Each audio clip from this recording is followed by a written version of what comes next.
Strategi. Strategi ini berdasarkan KBBI adalah rencana yang cermat untuk mengenai kegiatan untuk mencapai sasaran khusus. Sedangkan algoritma tadi sudah kita ketahui adalah urutan langkah-langkah sistematis dan logis untuk memecahkan suatu masalah.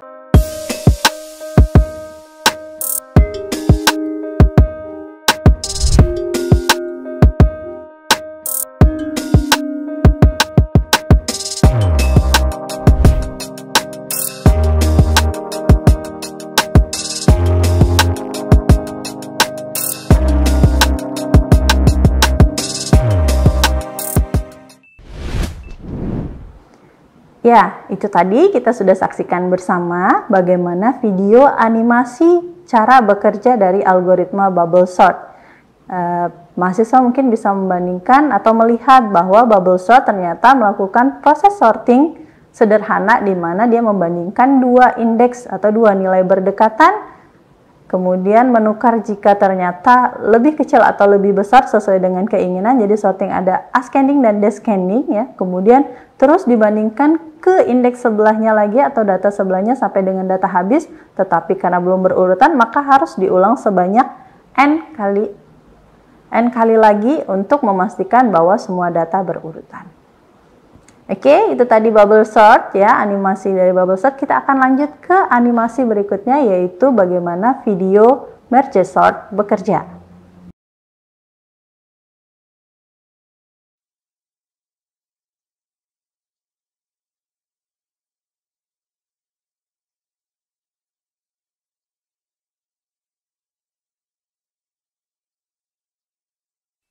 In this lesson we are going to show how the sorting algorithm merge sort works. Its function is to divide the elements in the data structure into smaller partitions and sort them. Finally, must we merge the small partitions to make the original set with sorted elements. This strategy is called divide and conquer.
Oke, itu tadi video animasi dari merge sort. Mahasiswa mungkin bisa mengamati bahwa ternyata beda ya algoritmanya atau cara membandingkannya sehingga terjadi pengurutan yang sesuai. Untuk merge sort dilakukan membandingkan atau membagi ya, membagi terlebih dahulu data-data yang akan diurutkan dari satuan terkecilnya yaitu per 2 data. Kemudian nanti akan naik menjadi per 4 data, per 8 data, dan seterusnya. Baik, dari dua algoritma tersebut, kita bisa mengamati ya, tentu kita bisa mengamati bahwa ada perbedaan langkah dari algoritma yang membedakan tingkat kecepatan dari diselesaikannya masalah pengurutan tersebut. Mungkin ada yang menjawab, wah ternyata merge sort lebih cepat dibandingkan bubble sort seperti itu. Ya, tentu ketika kita membandingkan tentang kecepatan, hal ini berkaitan dengan waktu yang dibutuhkan oleh algoritma. Kemudian selain itu, mengingat algoritma ini adalah proses penyelesaian masalah yang membutuhkan penyimpanan data, kalau dalam bentuk program mungkin dalam bentuk variabel, array, list, dan struktur data lainnya, sehingga pada implementasinya dalam program tentu mempengaruhi efektivitas dari ruang penyimpanannya. Lalu apakah dua hal itu saja yang mempengaruhi dari efektivitas algoritma? Tidak, coba diperhatikan ada hal lain yang perlu diperhatikan dari contoh yang diberikan. Jadi, bisa jadi bubble sort dan merger sort tidak memiliki kebutuhan waktu dan ruang yang jauh berbeda ketika data yang digunakan hanya sedikit. Atau misalnya hanya 5 data yang perlu diurutkan. Wah, nggak terlalu banyak nih waktu dan ruang yang dibutuhkan. Namun bayangkan jika ternyata data yang perlu diurutkan adalah sebanyak 5.000 atau 5 juta data. Wah, pasti berbeda ya. Nah, di sini akan terlihat efektivitas dari masing-masing algoritma tidak hanya bergantung pada ruang dan waktu, tetapi juga dipengaruhi oleh N atau jumlah data yang diproses. Seperti itu. Lalu bagaimana kita menganalisis algoritma? Manakah yang bagus atau yang terbaik? Nah, dapat kita simpulkan algoritma yang bagus atau algoritma yang baik adalah algoritma yang mangkus atau efisien. Lalu dari sisi kemangkusan algoritma manakah yang diukur? Tadi juga kita sudah perhatikan dan kita simpulkan bahwa kemangkusan algoritma diukur dari berapa jumlah waktu dan ruang atau space memori yang dibutuhkan untuk menjalankan algoritma tersebut. Algoritma yang mangkus atau efisien ialah algoritma yang dia meminimumkan atau membuat lebih sedikit kebutuhan waktu dan ruangnya. Kemudian kebutuhan waktu dan ruang suatu algoritma bergantung pada ukuran masukan atau N data yang menyatakan jumlah data yang diproses. Kemangkusan algoritma inilah yang dapat digunakan untuk menilai algoritma yang terbaik. Berdasarkan penjelasan di awal mata kuliah ini diharapkan mahasiswa sudah dapat mendapat gambaran ya bahwa tujuan dari analisis algoritma yaitu mengukur kinerja atau performa dari algoritma dari segi kemangkusannya berdasarkan kebutuhan waktu dan kebutuhan ruang untuk dapat menilai algoritma manakah yang bagus atau terbaik. Oke, kemudian jika mahasiswa sudah dapat mengukur tingkat performa atau kinerja algoritma, lalu selanjutnya bagaimanakah cara membuat atau menciptakan algoritma yang lebih efisien atau mangkus dari algoritma-algoritma yang mungkin sudah ada. Nah, ini adalah tujuan berikutnya dari mata kuliah kita, yaitu mempelajari dan membahas berbagai jenis strategi algoritma yang dapat kita gunakan. Karena ini adalah mata kuliah pengantar, maka secara singkat saya akan membahas tentang pengantar strategi algoritma. Ya. Dan ini akan nanti dikupas lebih dalam atau lebih rinci lagi pada pertemuan keempat. Seperti itu. Kemudian, kita tahu bahwa strategi algoritma adalah sebuah istilah yang terdiri dari dua kata, strategi dan algoritma. Maka kita mendefinisikannya sesuai dengan masing-masing kata terlebih dahulu, yaitu strategi. Strategi ini berdasarkan KBBI adalah rencana yang cermat untuk mengenai kegiatan untuk mencapai sasaran khusus. Sedangkan algoritma tadi sudah kita ketahui adalah urutan langkah-langkah sistematis dan logis untuk memecahkan suatu masalah. Sehingga kita bisa simpulkan strategi algoritmik adalah kumpulan metode atau teknik untuk memecahkan masalah guna mencapai tujuan yang diinginkan atau ditentukan. Yang dalam hal ini deskripsi metode atau teknik tersebut dinyatakan dalam suatu urutan langkah-langkah penyelesaian.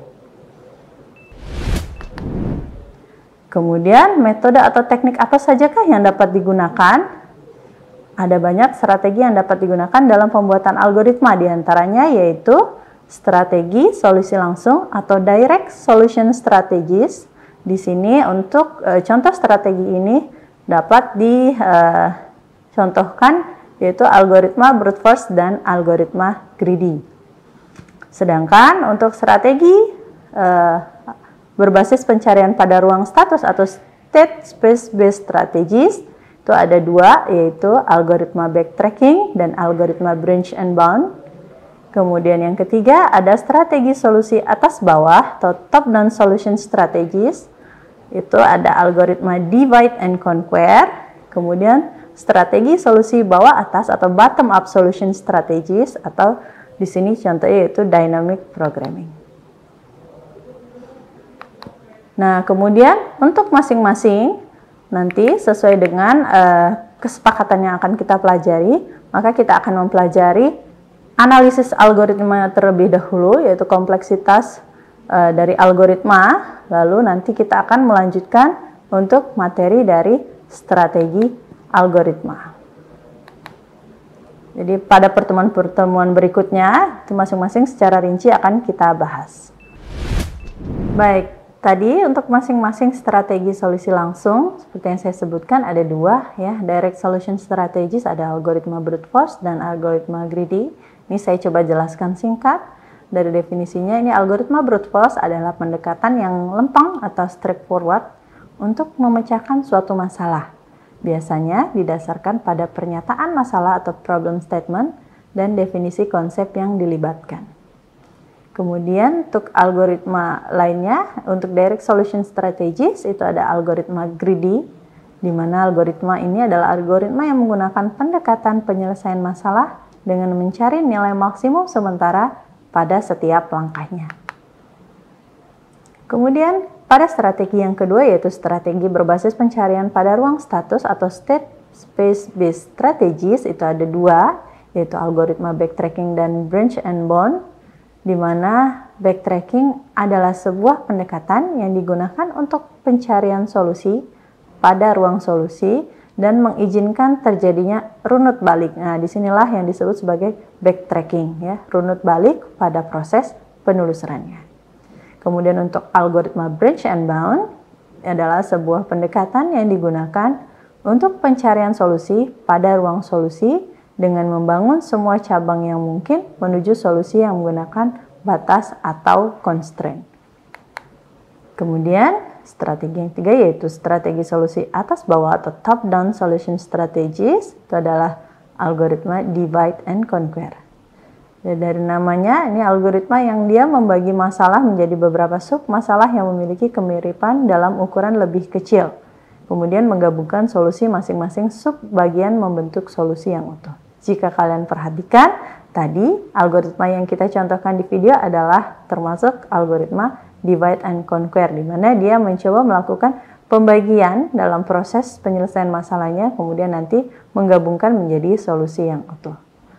Sedangkan tadi yang bubble sort mungkinnya akan diingat sedikit, dia lebih mirip dengan atau mengikuti strategi yang pertama, yaitu strategi solusi langsung atau brute force.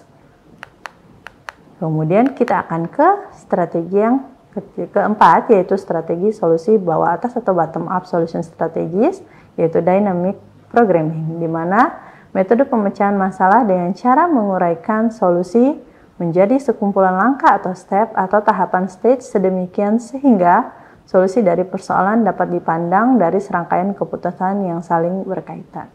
Baik, mungkin dari beberapa strategi yang ada algoritma lain lagi yang nanti akan kita bahas di pertemuan selanjutnya, seperti itu. Kemudian untuk materi kali ini saya bisa coba simpulkan ya. Jadi pertemuan kita telah membahas tentang deskripsi mata kuliah analisis dan strategi algoritma. Harapannya mahasiswa dapat memahami dengan baik apa sih mata kuliah ini dan akan belajar apa, dan itu juga didukung dari tadi pembahasan kita tentang rencana pembelajaran semester. Kita akan tahu bagaimana jadwal pembelajaran kita, kemudian kontrak mata kuliah, ini membahas tentang sistem penilaian, aturan penilaian, dan bagaimana proses pembelajaran kita tadi yang ada asinkronus dan sinkronus, dan ini juga mohon diperhatikan dengan baik. Kemudian pengantar analisis dan strategi algoritma, tadi saya juga sudah membahas atau memberikan penjelasan tentang apa itu analisis algoritma dan apa itu strategi algoritma, sehingga mahasiswa dapat memiliki tujuan pembelajaran mata kuliah secara umum, mendapatkan gambaran besarnya, sehingga untuk pertemuan-pertemuan berikutnya, mahasiswa dapat lebih detail lagi memahami tujuan pembelajaran secara khusus. Sampai di sini dulu pertemuan kita pada video kali ini. Selamat mempelajari materi yang telah ditonton. Jangan lupa like jika video bermanfaat, berikan komentar jika ada kesan ataupun pertanyaan tentang materi yang diberikan, dan jangan lupa untuk subscribe untuk mendapatkan materi-materi pembelajaran bermanfaat lainnya. Sampai jumpa lagi. Wassalamualaikum warahmatullahi wabarakatuh. Terima kasih sudah menyaksikan video pembelajaran ini. Jangan lupa like, komen dan subscribe, serta nyalakan tanda loncengnya agar kalian tidak ketinggalan informasi update lainnya.